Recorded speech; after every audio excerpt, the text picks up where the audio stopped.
हाय दोस्तों, कैसे हैं। मैं मोहम्मद मुख्तार आपका मैं अपने YouTube चैनल सुगम संगम पर स्वागत करता हूं। उम्मीद है आप सब अच्छे होंगे, अपनी पढ़ाई कर रहे होंगे। आइए दोस्तों, आज हम इस वीडियो में वन्य जीवन पर विस्तार से बात करने वाले हैं और जो भी महत्वपूर्ण प्रश्न इस टॉपिक से संबंधित उभर कर सामने आएगा उन सबको हम सिलसिलेवार ढंग से पढ़ेंगे, समझेंगे और लंबे समय तक उसे याद रखेंगे। हमारी मंशा है कि ज्योग्राफी को जितना इजी से इजी तरीका में हम आपको समझा सके पूरा प्रयास करते हैं। और आपको भी अपने लिए कोशिश करनी है कि जब आप ने कुछ सपना सोच रखा है, आपको भी अपने जीवन में अच्छे मुकाम हासिल करने हैं, तो दोस्तों थोड़ा सा आपको मेहनत करना पड़ेगा, ठीक है। और बाकी तो आप समझ ही पा रहे हैं कि हर वीडियो में जैसा होता आता है कि हम हर चीज आपको लाइव क्लास की तरह अनुभव कराते हैं, ठीक है। ऐसा फील कराते हैं कि आप शिक्षक के सामने पढ़ रहे होते हैं, ठीक है। तो बाकी बातें लंबी होती रहेगी, जब मौका मिलेगा हम बात करेंगे। आइए दोस्तों, बिना समय गवाए हम स्टार्ट करते हैं वन्य जीवन, वाइल्ड लाइफ, ठीक है। ये हेडिंग में आप देख पा रहे हैं। तो दोस्तों पहले हम इस शीर्षक के अर्थ को समझते हैं। वन्य जीवन क्या है? तो इसका सीधा सा मीनिंग है, वन्य मतलब वन, जीवन मतलब जीवन। वनों में जो जीवन निवास करता है, तो जीवन कौन सा निवास करता है? जीव जंतु है, पेड़ पौधे हैं, यही तो है। पशु पक्षी है, यही तो है। तो वनों में जो जीवन निवास करता है, या कहें वनों में निवास करने वाले जीवों से संबंधित अध्ययन इसमें किया जाएगा। क्लियर है? एक वाक्य में इसका अर्थ हम लिख देते हैं। अर्थ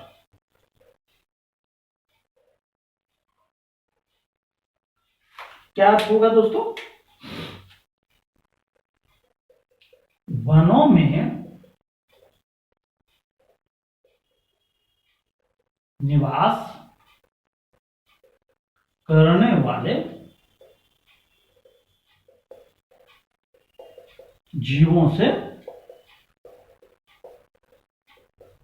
संबंधित, ये तो क्या इसका मीनिंग। क्योंकि ऑब्जेक्टिव में आपसे कई तरह से प्रश्न पूछा जा सकता है, तो हम आने वाले प्रश्नों को ना देखें या फिर कहें उनकी ओर चिंता किए बगैर हमको हर चीज पूरी गहराई से अगर हम पढ़ते हैं तो प्रश्न आएगा, हम उसको आराम से सोल्व कर लेते हैं। कई बार ऐसा होता है कि जिसे हम इजी समझते हैं वही हमारे लिए परेशानी का कारण बनता है। तो क्लियर हो गया। अब दूसरा प्रश्न इससे क्या बन सकता है?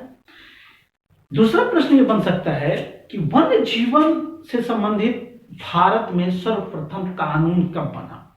ये प्रश्न पूछा जा सकता है। उसके आगे और बढ़ेंगे तो दूसरा क्या बन गया प्रश्न? सर्वप्रथम बना कानून। दोस्तों हम आपको पूरा डिटेल से बताते हैं, ऑब्जेक्टिव बनाना आपका काम है। मैं सारे प्रश्न भी बोलने का प्रयास करता हूं। प्रश्न पूछा जाएगा कि भारत में वन्य जीवन से संबंधित सर्वप्रथम कानून कब बना और किस नाम से बना? ये प्रश्न पूछा जा सकता है। किसी भी तरह से प्रश्न पूछा जाएगा, वनों से या वन्य जीवन, वनों में निवास करने वाले जीवों से संबंधित पहला कानून कब बना, तो ये जवाब हो जाएगा दोस्तों वन्य जीव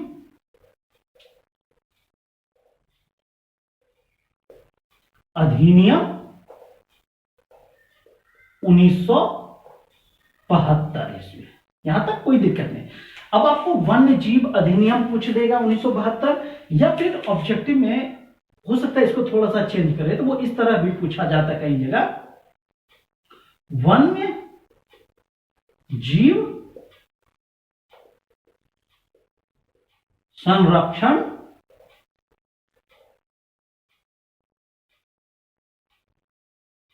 अधिनियम 1972 ईस्वी।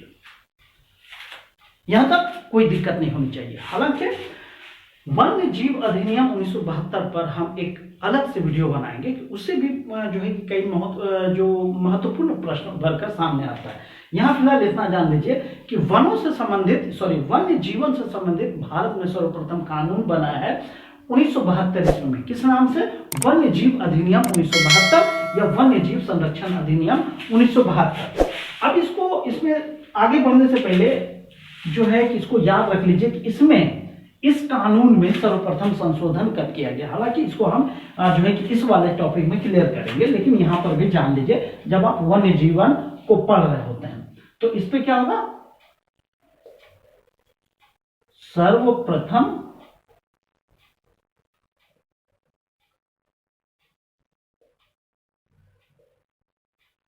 संशोधन इस पे कब किया गया। तो इसका जवाब होगा दोस्तों 2002 ईस्वी में।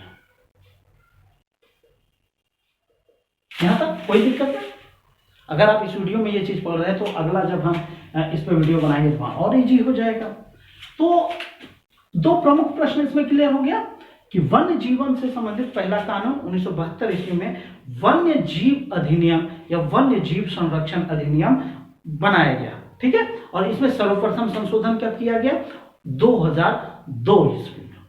अब यहां से चलता है खेल, स्टार्ट होता है। कानून बन गया, कानून बनने के बाद भाई आगे भी तो उसको कार्य रूप में परिणत करना है। कानून बनने के बाद ही उस पर अमल किया जाता है। तो इस पर हम इसको दो रूपों में देखेंगे कि इसके तहत भारत में दो प्रकार के जो है कि संरक्षण स्थल की स्थापना की जाती है। कितने प्रकार से?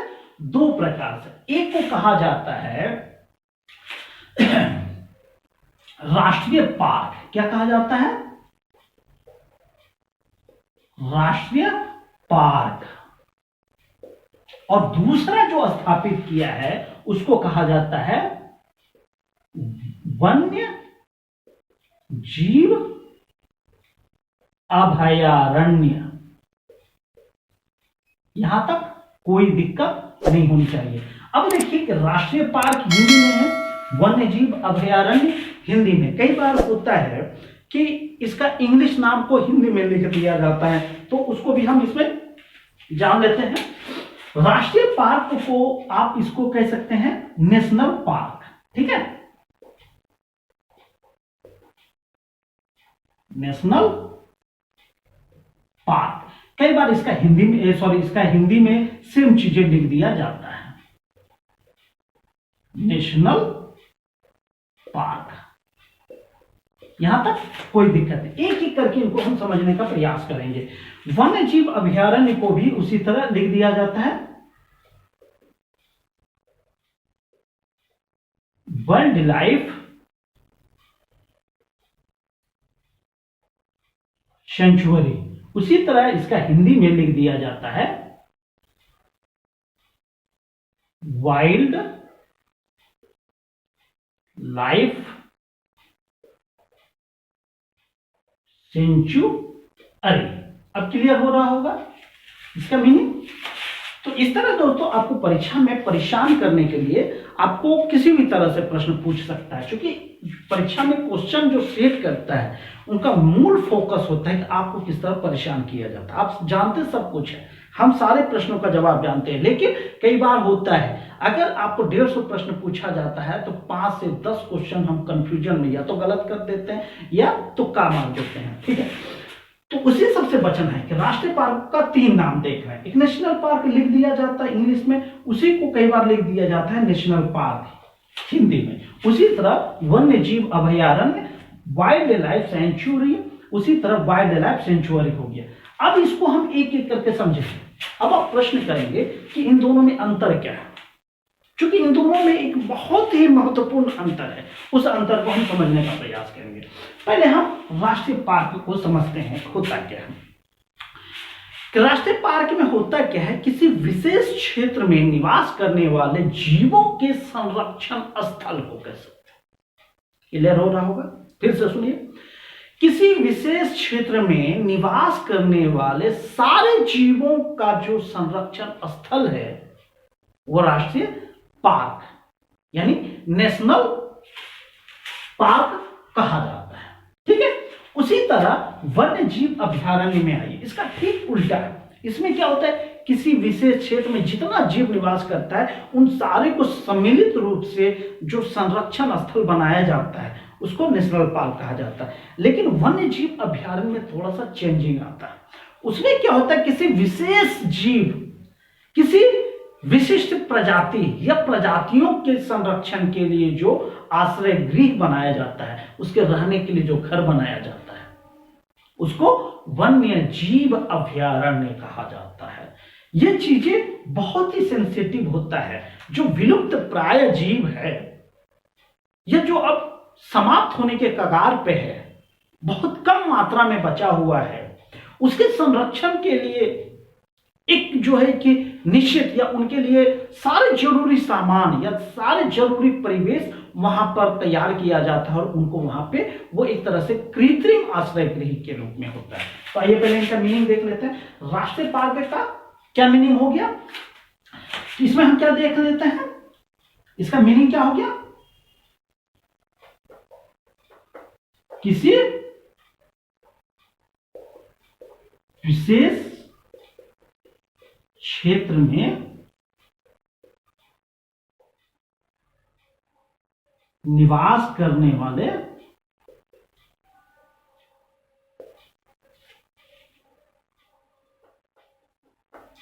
सभी जीवों का संरक्षण स्थल होता है। क्लियर हो रहा है, किसी क्षेत्र में निवास करने वाले सारे जीवों का संरक्षण स्थल है। वहीं इसमें हमने क्या देखा,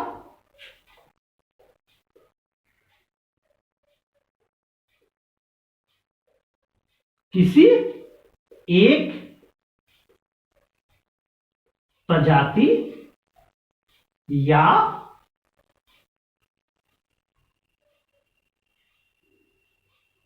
कुछ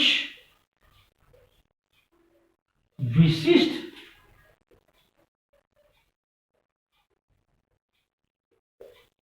प्रजातियों का संरक्षण स्थल हो गया। यहां तक कोई दिक्कत नहीं होनी चाहिए, इन दोनों को मीनिंग हम समझ लेंगे। अब आप इनका स्क्रीनशॉट लेना चाहे ले सकते हैं, लिखना चाहे लिख सकते हैं, क्योंकि इससे भी हमको आगे बढ़ना है, बहुत सारे टॉपिक इसमें है अभी और जानना है।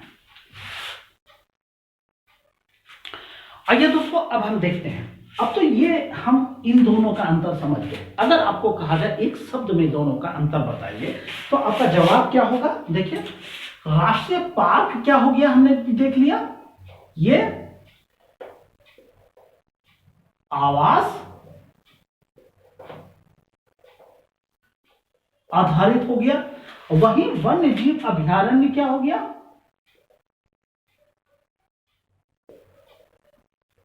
प्रजाति आधारित। ये हो गया इसका मूल अंतर। अब और देख लेते हैं कि राष्ट्रीय पार्क की संख्या भारत में कितनी है और वन्य जीव अभयारण्य की संख्या भारत में कितनी है। तो यह दोस्तों जब पूछा जाता है, इनकी संख्या अगर देखें तो 105 राष्ट्रीय पार्क या राष्ट्रीय उद्यान की संख्या भारत में 105 है और वही वन्य जीव अभयारण्य की संख्या जो है 543 है भारत में। ऑब्जेक्टिव प्रश्न में ये आपसे पूछ सकता है, बहुत ज्यादा जो है कि भारी नहीं है, आराम से इसको कहानी की तरह याद रख सकते हैं कि वर्तमान में भारत में राष्ट्रीय उद्यान की संख्या कितनी है, तो 105, और वर्तमान में भारत में वन्य जीव अभयारण्य की संख्या कितनी है, 543। हालांकि सारे को रटने की जरूरत नहीं है, लेकिन आने वाले वीडियो में हम जो प्रमुख जो है कि राष्ट्रीय उद्यान और वन्य जीव अभयारण्य है उस पर मैं वीडियो बनाऊंगा। जो जो भी टॉपिक परीक्षा के दृष्टिकोण से महत्वपूर्ण उन सारे को हम कवर करेंगे। अब हम थोड़ी देर के लिए इनको यहाँ पे रोकते हैं, ठीक है। अब होता क्या है कि वस्तुनिष्ठ प्रश्न में राष्ट्रीय उद्यान से संबंधित बहुत सारे प्रश्न पूछ दिए जाते हैं। राष्ट्रीय उद्यान पर अभी हम नहीं जा रहे हैं, नामकरण पे नहीं जा रहे हैं, लेकिन राष्ट्रीय उद्यान शब्द से संबंधित बहुत सारे प्रश्न पूछ लिए जाते हैं। अब जैसे देखिए, एक एक करके हम उसे कवर करेंगे। देखिए, अब जैसे पूछ दिया जाता है प्रश्न, बहुत ही जो है कि मजेदार प्रश्न है। अब जैसे पूछ देगा भारत का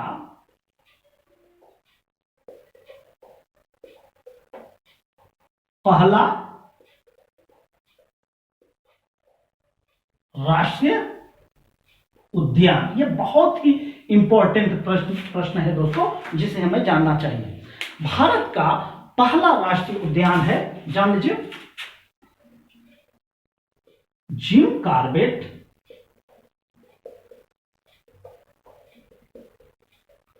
राष्ट्रीय उद्यान या नेशनल पार्क। अब देखिए, जिम कॉर्बेट राष्ट्रीय उद्यान से संबंधित भी बहुत सारे प्रश्न बनते हैं, इससे भी कई सारे प्रश्न परीक्षा में पूछे गए। अब जैसे पूछ देगा कि इसका पुराना नाम क्या है, इसका पुराना नाम, देखिए एक एक करके हम लिखते हैं। पहली बात तो इसको जानना है कि यह स्थापित कब किया गया। यह स्थापित किया गया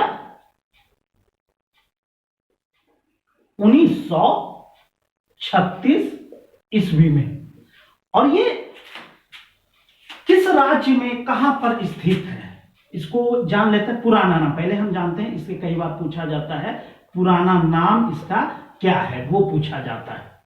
पुराना नाम क्या है दोस्तों? इसका पुराना नाम है हेली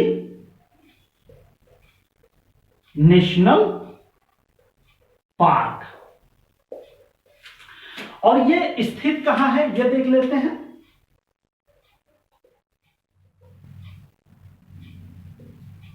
अवस्थित कहां है? अवस्थित है दोस्तों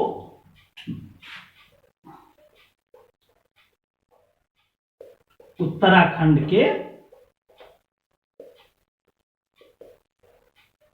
नैनीताल में।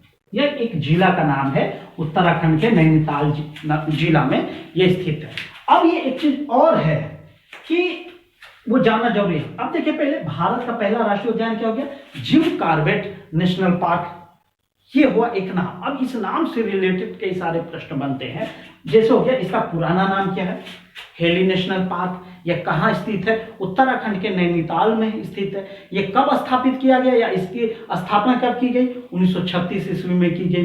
अब पूछा जाता है कि जिम कॉर्बेट नेशनल पार्क किस लिए फेमस है, यह भी प्रश्न पूछा जाता है। तो अब जान लीजिए, यह फेमस है बंगाल टाइगर के लिए।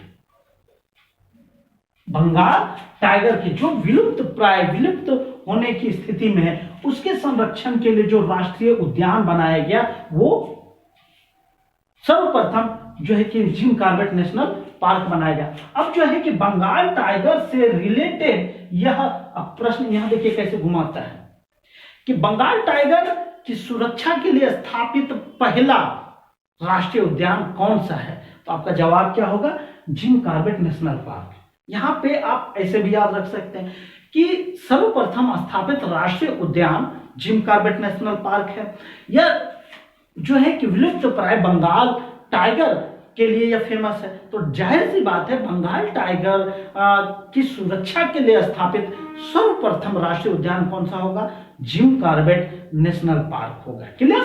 तो ये भी आप बना लेंगे कि बंगाल टाइगर की सुरक्षा के लिए स्थापित, इसको नोट में दे देते हैं, बंगाल टाइगर की सुरक्षा के लिए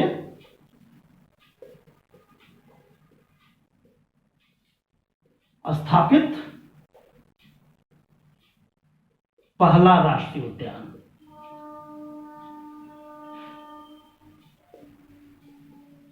कौन सा होगा? जिम कॉर्बेट राष्ट्रीय उद्यान।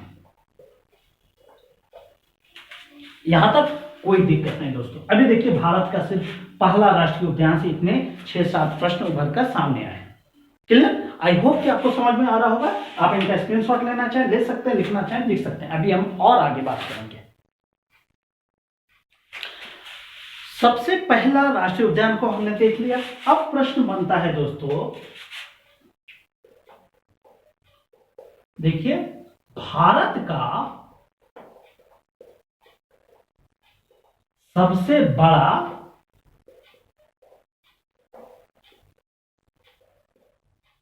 राष्ट्रीय उद्यान।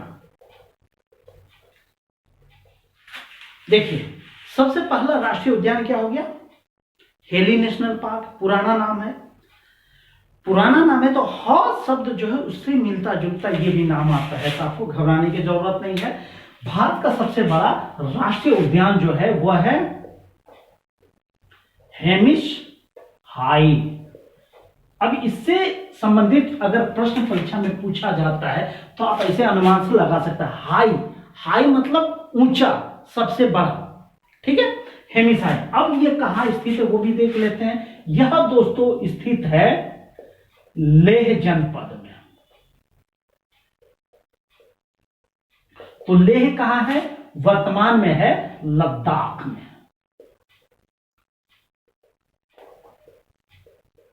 कई प्रश्न बन गया। भारत का सबसे पुराना राष्ट्रीय उद्यान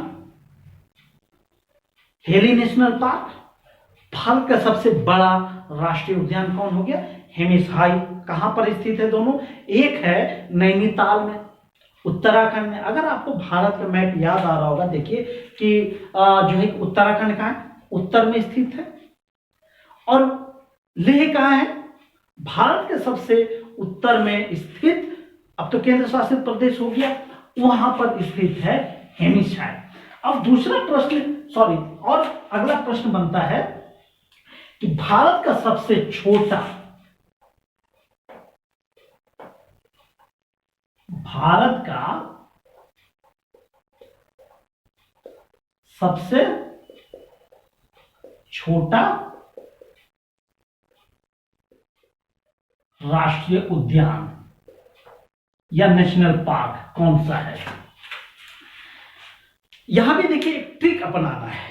पहले मैं नाम लिख देता हूं, उसके बाद ट्रिक समझाएंगे। साउथ बटन वो है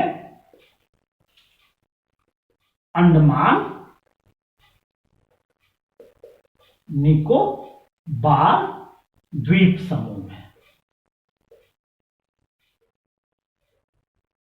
यहां तक कोई, अब देखिए पहले हमने कहा ट्रिक बताएंगे।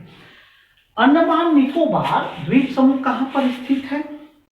अगर आपको भारत का अगर मानचित्र देखे हैं तो देखिए अंडमान निकोबार जो द्वीप समूह है वह एक तरह से कि भारत के दक्षिण में स्थित है, और दक्षिण को इंग्लिश में क्या कहते हैं, साउथ। तो आराम से याद रह सकता है। ये तीन नाम तो हर हाल में आपको घोट कर पी लेना है, ठीक है। हेली नेशनल पार्क, और क्या है, हेमिस हाई, और साउथ बटन। कौन कहां स्थित है ये आपने देख लिया। इसके बारे में एक चीज और जान लीजिए, इसका क्षेत्रफल जो कि सबसे छोटा है तो इसका क्षेत्रफल है बहुत कम, ये इनका क्षेत्रफल है 0.03 वर्ग किलोमीटर इसका क्षेत्रफल है। यह हो गया राष्ट्रीय उद्यान। अब और इससे संबंधित प्रश्न पूछा जाता है कि सर्वाधिक राष्ट्रीय उद्यान वाला राज्य कौन सा है, ये भी हम देख लेते हैं।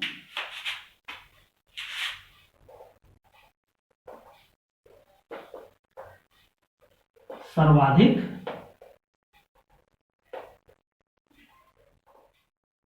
राष्ट्रीय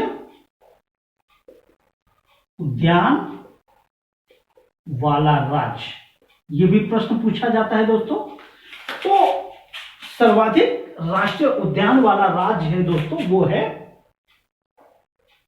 मध्य प्रदेश में। भारत के ठीक बीच में स्थित यह राज्य है, और यहां पर राष्ट्रीय उद्यान की संख्या 11 है। दूसरे स्थान पर है अंडमान निकोबार द्वीप समूह, वहां पर 9 राष्ट्रीय उद्यान स्थित है। परीक्षा में अगर आपको मध्य प्रदेश न दे तो दूसरा आपको ऑब्जेक्टिव में दिख जाएगा। प्रश्न आपको इस तरह पूछ देगा कि इनमें से कहां पर सर्वाधिक राष्ट्रीय उद्यान पाया जाता है। इनमें से मतलब ये जो ऑप्शन आपको 4 ऑप्शन या 5 ऑप्शन दिया गया है, उनमें सबसे ज्यादा राष्ट्रीय उद्यान वाला राज्य या केंद्र शासित प्रदेश कौन सा है। तो अंडमान निकोबार द्वीप समूह ऑप्शन में रहेगा। अगर आपको मध्य प्रदेश न रहे, बिहार में यदि आप बीपीएससी का एग्जाम देते तो बाहर है बात, इनमें से पूछ दे और ई नंबर ऑप्शन दे देगा, इनमें से कोई नहीं है एक से अधिक उत्तर, वह क्वेश्चन से करने वाले। इसमें तो कभी हम बात करेंगे बाद में, फिलहाल देख लीजिए। भारत में सर्वाधिक जो है कि राष्ट्रीय उद्यान मध्य प्रदेश में पाया जाता है, संख्या याद रख लीजिए 11 ठो, और उसके बाद दूसरे स्थान पर है अंडमान निकोबार द्वीप समूह, यह केंद्र शासित प्रदेश है। अब देखिए जो प्रश्न पूछा जाता है, और भी कई सारे प्रश्न आपको जानने चाहिए कि भारत के किस एकमात्र राज्य में राष्ट्रीय उद्यान नहीं है, तो जान लीजिए। ये भी प्रश्न बनाते हैं, एकमात्र राज्य जहां नेशनल पार्क नहीं है, तो जान लीजिए दोस्तों, उसका नाम है पंजाब। बाकी सारे राज्यों में जो है कि नेशनल पार्क है, और एकमात्र राज्य पंजाब है जहां नेशनल पार्क नहीं है।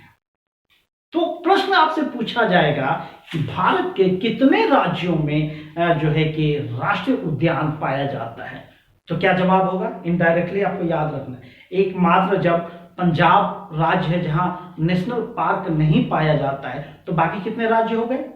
वर्तमान में तो टोटल 28 राज्य है, तो एक में नहीं है तो कितना राज्य हो गया? तो 27 राज्य में वर्तमान में नेशनल पार्क पाया जाता है। ये आप ऑब्जेक्टिव बना सकते हैं। क्लियर? अब दूसरा जानते हैं कि एकमात्र राज्य जहां पे जो है कि राष्ट्रीय उद्यान नहीं है, तो अब केंद्र शासित प्रदेश से भी प्रश्न बनता है, और वो बनता है केंद्र शासित प्रदेश जहां नेशनल पार्क है। जो अभी लास्ट में राज्यों का पुनर्गठन हुआ, जम्मू कश्मीर राज्य को तोड़कर 2 केंद्र शासित प्रदेश बनाया गया। ये हम जब राज्यों के बारे में बता रहे थे तो वहां पर हमने बताया, तो जब तक ये जम्मू कश्मीर राज्य था तो जीके अलग हुआ करता था, लेकिन जम्मू कश्मीर राज्य अब केंद्र शासित प्रदेश हो गया है, तो केंद्र शासित प्रदेश से संबंधित जो नेशनल पार्क है उससे क्वेश्चन भी चेंज होते हैं। पहले क्या था? एकमात्र केंद्र शासित प्रदेश था अंडमान निकोबार द्वीप समूह, जहां पर नेशनल पार्क पाया जाता था, लेकिन अब क्या है कि जम्मू कश्मीर और लद्दाख 2 केंद्र शासित प्रदेश है जहां पर जो है कि नेशनल पार्क पाया जाता है, और इसके अलावा अंडमान निकोबार। तो टोटल कितना जो है कि केंद्र शासित प्रदेश हो गया जहां पर नेशनल पार्क या राष्ट्रीय उद्यान, राष्ट्रीय उद्यान पाया जाता है। तो पहला क्या हो गया? जम्मू एंड कश्मीर, दूसरा क्या हो गया? लद्दाख, और तीसरा क्या हो गया? अंडमान निकोबार द्वीप समूह। इस तरह टोटल कितना हो गया? 3 केंद्र शासित प्रदेश में जो है कि नेशनल पार्क पाया जाता है। और अब बताइए, आप कमेंट बॉक्स में बताएंगे कि वर्तमान में भारत में कितने केंद्र शासित प्रदेश हैं जहां पर राष्ट्रीय उद्यान नहीं पाया जाता, उसका नाम लिखकर आप बताइएगा। ठीक है? आप इनका स्क्रीनशॉट लेना चाहे ले सकते हैं, लिखना चाहे लिख सकते हैं। थोड़ा सा और हम आगे बढ़ते हैं दोस्तों। जाते जाते इन टॉपिक को भी हमें याद कर लेना होगा। जैसे भारत में वन्य जीवन में ही ये सब भी आते हैं। राष्ट्रीय उद्यान की संख्या कितना है? 105 हमने देखा। और वन्य जीव अभयारण्य की संख्या कितना है? 543 है। उसी तरह संरक्षण रिजर्व की संख्या कितना है वो जान लीजिए, 73। और सामुदायिक रिजर्व की संख्या कितनी है? वो है 45। ये हर हाल में याद होना चाहिए। अब ये सारे मिलकर जितने हैं, राष्ट्रीय उद्यान, वन्य जीव अभयारण्य, संरक्षण रिजर्व और सामुदायिक रिजर्व, मिलकर भारत का जो है कुल कितना क्षेत्रफल, या फिर आपसे यह पूछा जाएगा कि भारत में जो वन्य जीव अभयारण्य है या वन्य जीवों के संरक्षण के लिए जो जो भी उद्यान है, संरक्षण रिजर्व है, ये सारे भारत के कितने क्षेत्रफल पर स्थित है? तो जान लीजिए दोस्तों, ये चारों मिलकर भारत के 1,62,000 वर्ग किलोमीटर क्षेत्रफल घिरे हुए है भारत में। आई होप कि दोस्तों वीडियो आपको पसंद आया होगा। वन्य जीवन से संबंधित जो भी सारे महत्वपूर्ण प्रश्न बन सकते थे हमने इस वीडियो में देखा। अगर कुछ और प्रश्न छूट गया है तो प्लीज आप कमेंट बॉक्स में जरूर बताइए, क्योंकि हर बार मैं कहता हूं कि आपका कमेंट भी पब्लिश होता है। आप इस जानकारी को बढ़ाने में मदद कीजिए। कुछ सलाह देना चाहते हैं तो सलाह दीजिए। अगर हमें लगेगा कि कमेंट में बता देना उचित है तो जरूर बताएंगे, कोशिश करेंगे, समय निकाल कर हम आपको समय देने का प्रयास करेंगे। और अगर हमें लगेगा कि उस पर कोई नया वीडियो बनाना चाहिए तो हम वीडियो जरूर बनाएंगे, लेकिन हम इस मुहिम को रुकने नहीं देंगे। लेट जरूर होगा लेकिन वीडियो भी आता रहेगा। इसी उम्मीद के साथ कि आप अपनी पढ़ाई कीजिए, जीवन में अच्छे मुकाम हासिल कीजिए और अपने सपनों को पूरा कीजिए, अपने परिवार का नाम रोशन कीजिए। Thank you. जय हिंद, जय भारत।